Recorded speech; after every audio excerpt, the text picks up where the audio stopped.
সর্বপ্রথম আমাদের কলা গাছের মরা বাকল সংগ্রহ করতে হবে। আপনারা দেখতে পাচ্ছেন যে এখানে কলা গাছের মরা বাকল এটি সংগ্রহ করার পরে এটি আগুনে পোড়াতে হবে। তো আমরা এটি সংগ্রহ করছি দেখেন। বাকল সংগ্রহের পর এটিকে আপনার হচ্ছে আগুনে ভালোভাবে পোড়াতে হবে এবং পুড়িয়ে ছাই করে ফেলতে হবে এবং পোড়ানোর পর যে ছাইটি আপনার হচ্ছে অবশিষ্ট থাকবে সে ছাইটি সাধারণত আপনার পাউডার হিসেবে ব্যবহার করা হবে। আপনারা দেখতে পাচ্ছেন যে কিছু কলার ছতর এখানে আপনার হচ্ছে পোড়ানো হচ্ছে। আগুন দিয়ে ভালোভাবে পুড়িয়ে নিতে হবে এবং যেন লক্ষ্য করতে হবে এর ভিতরে যেন কোনো ময়লা আবর্জনা না থাকে। সম্ভব হলে এটিকে চালনে চেলে আপনার হচ্ছে ময়লাগুলোকে আলাদা করা যেতে পারে। এবার একটি পরিষ্কার পাত্র নিতে হবে এবং পাত্রে সাধারণত গরম পানি ব্যবহার করতে হবে। তেনারা সেই সময় হচ্ছে গরম পানি ব্যবহার করতেন। এরপর যে পাউডার রয়েছে সে পাউডারটি আপনার হচ্ছে এর ভিতরে দিয়ে দিতে হবে। বিশেষ করে আপনার হচ্ছে যে ছতর পুরানো যে ছাই রয়েছে সেটি তেনারা পাউডার হিসেবে ব্যবহার করতেন।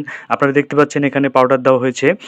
এরপর আমরা এর ভিতরে একটি ময়লা কাপড় দিয়ে দিব এবং ১০ থেকে ১৫ মিনিট আমরা অপেক্ষা করব এবং তারপরে আমরা এটাকে কেচে দেখব যে কেমন পরিষ্কার হয়। ১৫ মিনিট পর এটিকে আপনার হচ্ছে আমরা উঠালাম এবং কাঁচার কাজ চলছে আপনারা দেখতে পাচ্ছেন। তো অত্যন্ত আশ্চর্যের বিষয় এটা যে এটা ১০০% কাজ করছে। আসলে একটি কথা না বললে নয় মানে আমাদের পূর্বপুরুষরা বিশেষ করে অতীতে যিনারা ছিলেন তিনারা কিন্তু অত্যন্ত বুদ্ধিমান ছিলেন এবং তিনাদের প্রাতিষ্ঠানিক বিদ্যা না থাকলেও কিন্তু তিনারা বাস্তবিক বিদ্যাতে অনেক পারদর্শী ছিলেন। এটির প্রমাণ হলো আপনারা দেখতে পাচ্ছেন প্র্যাকটিক্যাল আপনারা দেখলেন বিষয়টি ১ম থেকে শেষ পর্যন্ত। আসলে একটি কথা না বললে নয় যে আপনার হচ্ছে বর্তমানে যে ডিটারজেন্ট পাউডার আমরা ব্যবহার করছি তিনারা যে সে সময় আপনার হচ্ছে কাপড় কাচার জন্য বিকল্প পাউডার তিনারা ব্যবহার করতেন। এটা এই থিওরিটা তিনারা কোথা থেকে পেলেন বা তিনারা কীভাবে আবিষ্কার করলেন এটা কিন্তু এখনও আপনার হচ্ছে অজানা রয়ে গেছে।